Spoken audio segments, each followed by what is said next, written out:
What's up guys, Jimmy Miracle here. Going to show you some perspective fundamental basics. These are just some quick demo sketches I did for the video. I'm going to show you the ellipse method and how to construct these cubes. Somebody was asking me how you can rotate them in space. This is 2-point perspective, and here's another quick one I did. I did this one very fast, I think in like a few minutes. This was very slow, I would say 20 minutes. So work at different speeds, different scales. So this is a big one, I'd say 12 inches. These ones up here are maybe 6 inches or so. So work at different speeds, scales. You can use different mediums. I would recommend working big if you're just starting out, because it helps you really get a feel for the forms. I'm gonna move these out of the way.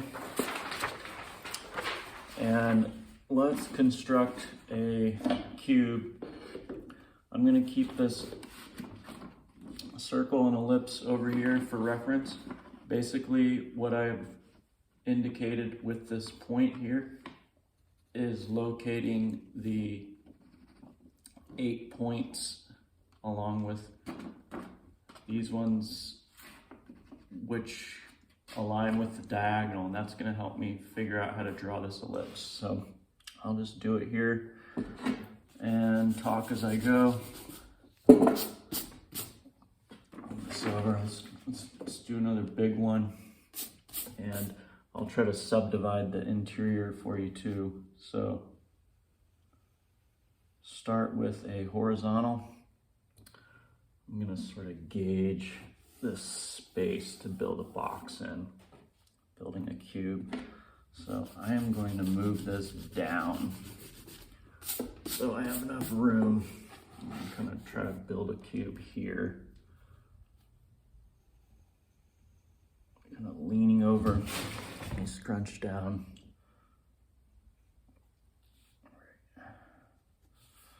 So there's my horizontal. I want to find the center line, the center point of that, and double check it.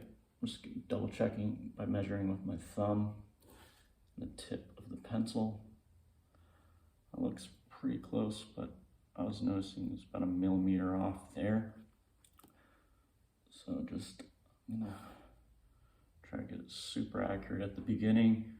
Every slight inaccuracy just kind of compounds the errors. So we're doing freehand drawing. I am going to basically construct a rectangle. You don't have to do this every time you draw a cube, but I'm showing you in-depth detail of kind of the construction and thinking that you need to go through. So I'm gonna construct a 1x2 rectangle for the base of my cube. Not cube, the base of my ellipse, which is the base of the cube. You'll see, basically we're constructing a cylinder. All right, let me double check to see if my height is the same there and there. Alrighty. Now, this information over here, when I draw these diagonals through, I know that the ellipse is going to touch these diagonals. I just want to show you how you can find out where on the diagonals the ellipse. So basically I'm using this circle and divide this quadrant in half, divide it in half again, and this dot is coming slightly inside that quarter division. Stated another way, divide this into thirds, and this is coming right outside of that third division. So that information is just a useful way to be able to locate that point on the ellipse. So I'm dividing this in half, divide it again. So 1, 2, 3, 4, 4 units. And then I'll divide it into thirds so that you can see in depth. See what we're gonna do on time, 5 minutes here. All right, so there's my point. I know that ellipse is gonna pass through there. From here to here, an ellipse is basically very round. From here to here, it gets fairly flat. There's one quadrant done. I can visually transfer this over to here. Fairly flat section there. Hitting that point, rounding down. So you want to, this is looking like a 7-inch ellipse or so.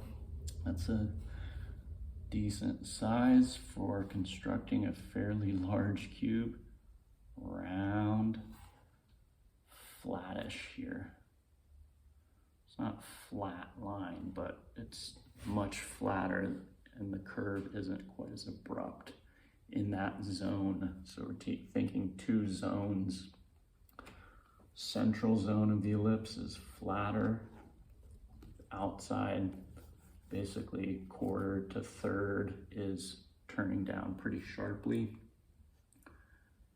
You can also just study the ellipse by constructing them with the 2-string method. You can look up some carpenters who use that method. You can even trace it from a computer program and just see what an actual ellipse looks like. It's not like an intuitive form. All right, so I have an ellipse here.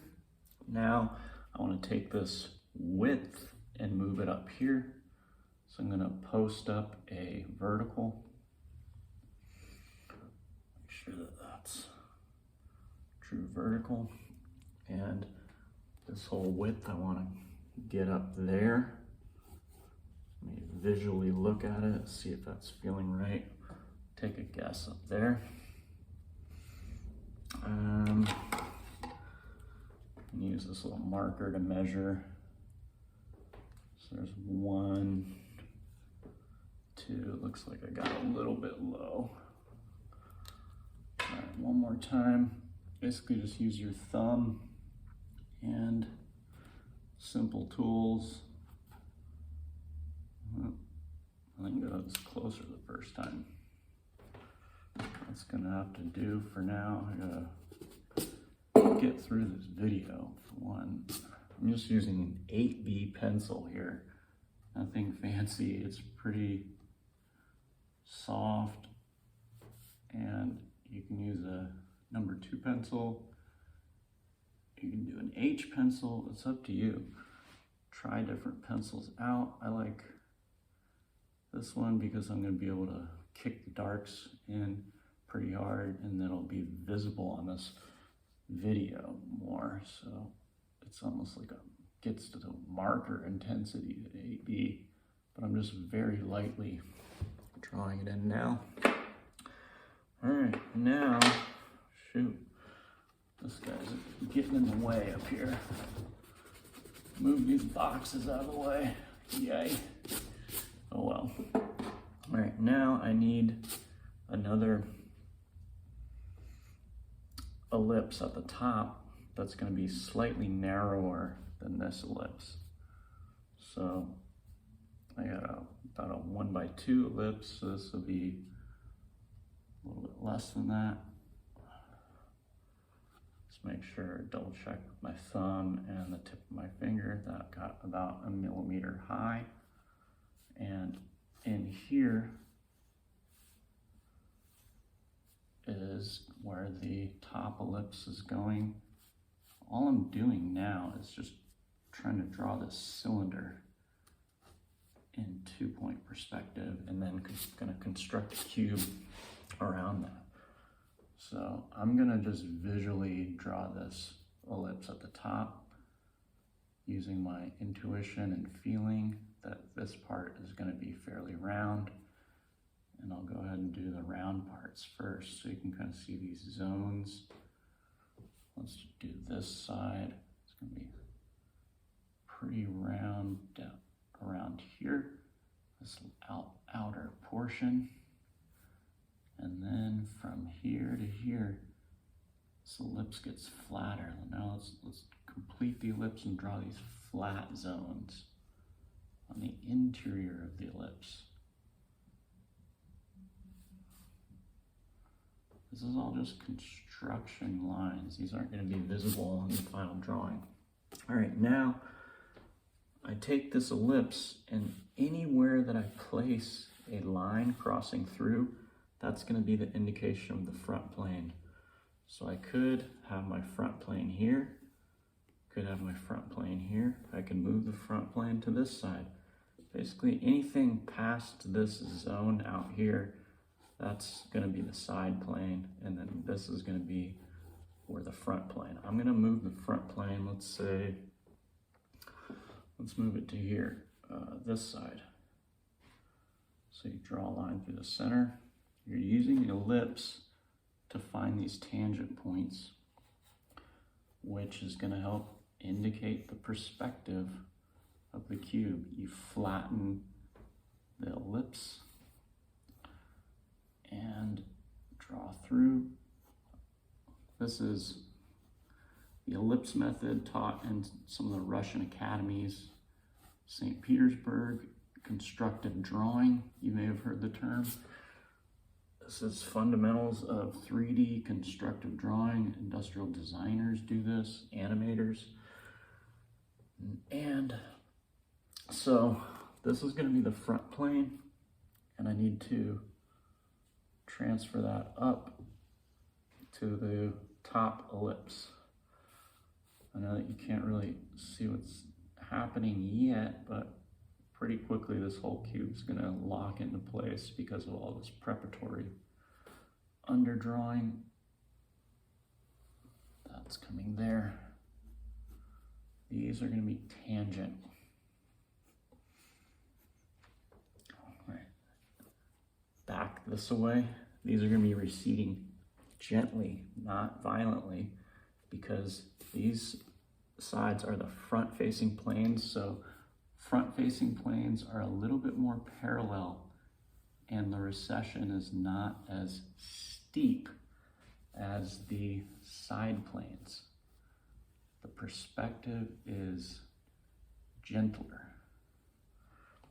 All right, so I'm running in this cube, but that's okay. So still can fit it in here. Now you need to bisect basically those two lines. I'm just doing this all by eye, going pretty quickly, although we're already at 13 minutes. I gotta hurry up here so I can load this on YouTube. Bisect this here in half. Okay, where these intersections touch the edge of the ellipse, I am basically going to run another series of lines back in space.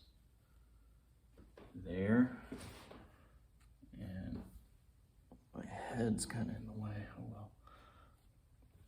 I sort of do need to lean over to make sure that this line is not getting funky, too funky.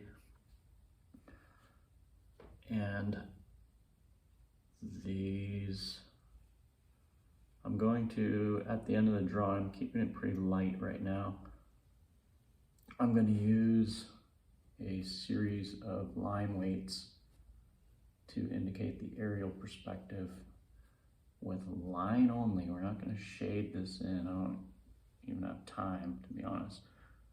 So I'm just going to use line weight to indicate.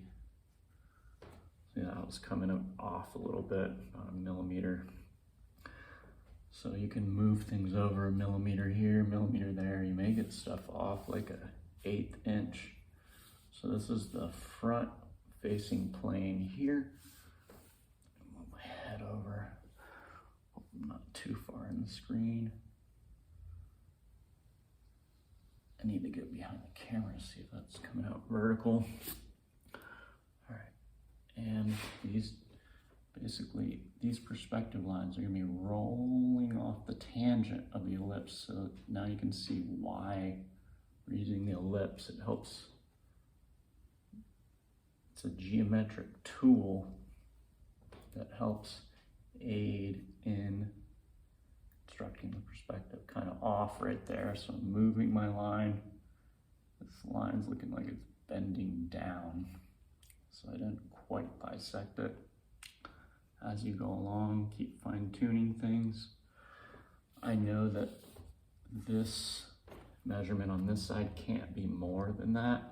Another way I can check to see if this is a square in perspective, follow diagonal, see if it's crossing through the center and connecting to the edges. Do this way. With any luck, this will work, and make it all the way over here without skipping the middle. So I'm hitting the middle, missing a slight bit. Maybe the middle came up to there.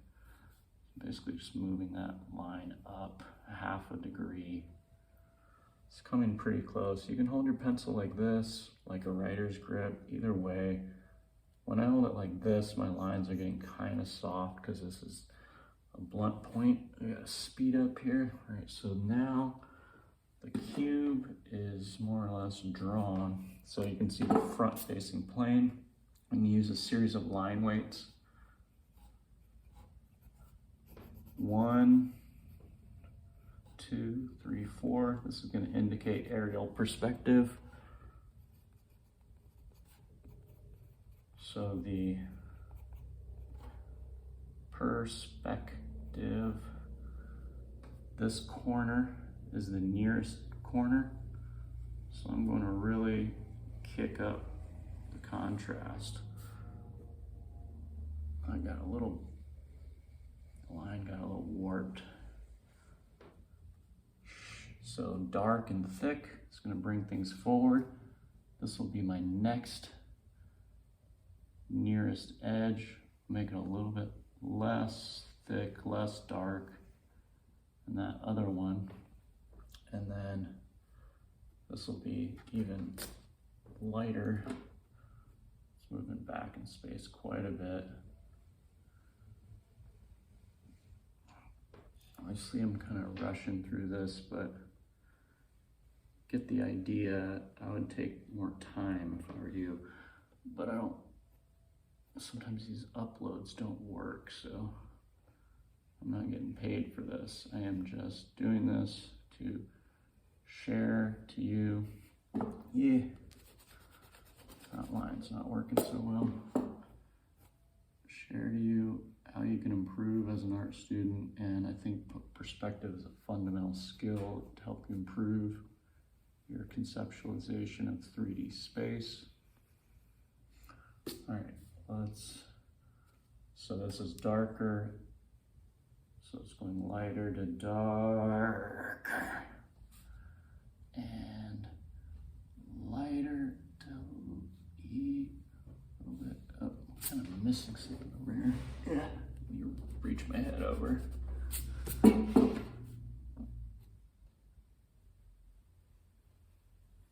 Darker, and then this back edge, not going to be as dark as the front edge. All right, so there is the cube. Hold this down. I'm going to highlight these corners so you want to draw through the cube to find this back edge, obviously. Help you construct. Basically highlighting the corners is kind of like reinforcing the joints of the bones in the anatomy just to make it more visible. You don't have to do that. All right, so there's the basic cube. Now you kind of want to find this core of the cube as well, but I'm going to leave you there, and good luck drawing some more cubes. Practice a page of ellipses and a bunch of pages of cubes. Do 5 on a page. that would be a good practice for a day. Do 5 more the next day. You can also do these in larger drawings with cylinders, spheres, constructing things from your imagination. Eventually, do some quick ones where you're burning through some pages. Do like 20 or 30 of them in under 10 minutes. So, good luck and have fun.